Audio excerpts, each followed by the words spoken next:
the first time I encountered the intersection between technology and performance was when I started looking at the late 60s, 70s. So Mercy Cunningham was one of the very first artists I encountered trying to integrate video into live performance.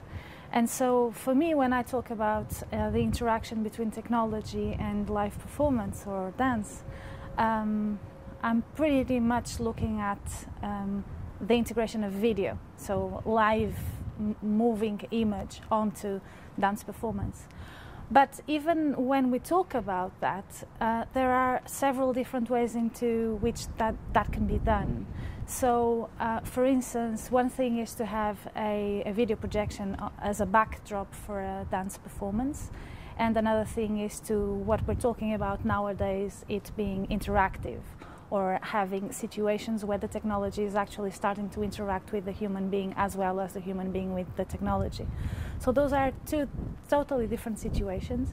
And for instance, Mercy Cunningham used a lot of video in his performances, and he used sound in a very specific way. There are several different ways in which we can look at the integration of video specifically into dance performances. Mercy Cunningham was using it was projecting the video onto a backdrop pretty much, and was using several different kinds of effects in order to get that layer into the performance.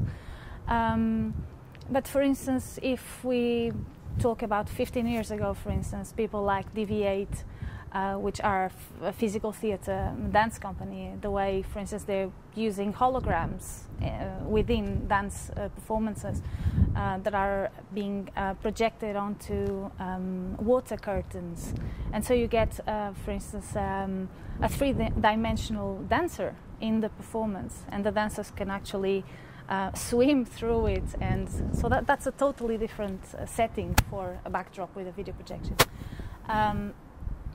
There's, for instance, Random Dance Company with McGregor doing like sandwiches of virtual reality with dancers, which works in a completely different way again. So you have like a transparent net at the opening of the stage with a video projection, and then you have the dancers in the middle dancing the same choreography, and then you get another video on the background, and so you have several nets that are picking up this video projection, and in between the nets you have the dancers dancing. So when you watch it from the public, you don't know what's real and what's virtual anymore, because you just have this sandwich of video and dancers.